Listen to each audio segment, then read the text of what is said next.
คือเมียหักที่เสื่อมเสียคือสาวอยู่งานยามผัวนี้ออกจากบ้าน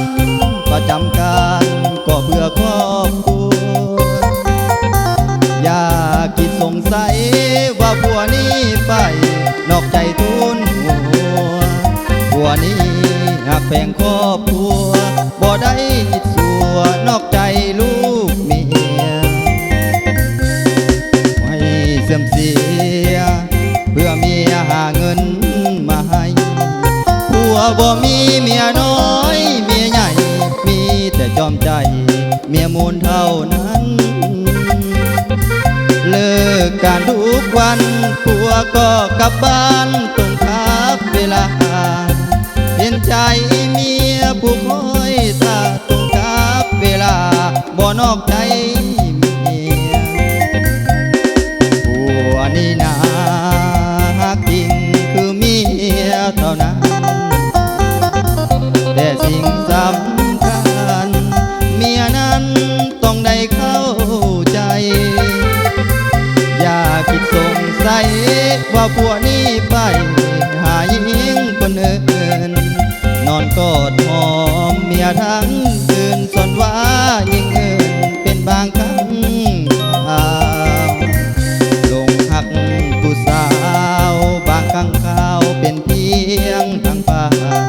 ผู้หักจริงคือเมียอยู่บ้านหักตลอดกาลบ่มีจืดจางหักแท้อีหลีบ่มีวันผิดหมายมันชีวิตก็เดินตามทางหักจริงคือนางเมียมูลของอาย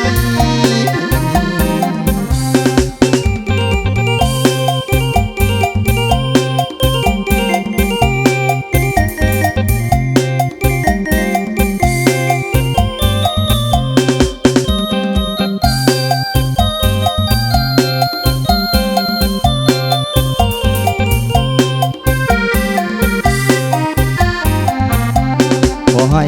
เสื่อมเสียเพื่อเมียหาเงินมาให้ผัวบ่มีเมียน้อยเมียใหญ่มีแต่จอมใจเมียมูลเท่านั้นเลิกการทุกวันผัวก็กลับบ้านตรงกับเวลาเห็นใจเมียผู้คอยตาตรงกับเวลาบ่นอกใจ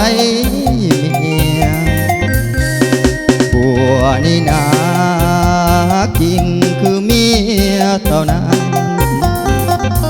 แต่สิ่งสำคัญเมียนั้นต้องได้เข้าใจอย่าคิดสงสัยว่าผัวนี้ไปหาหญิงคนอื่นนอนกอดหอมเมียทั้งคืนส่วนว่าหญิงอื่นเป็นบางครั้งลงหักผู้สา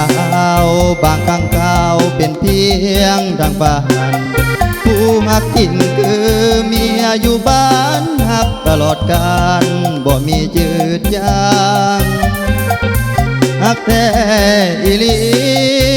บ่มีวันผิดหมายมันชีวิ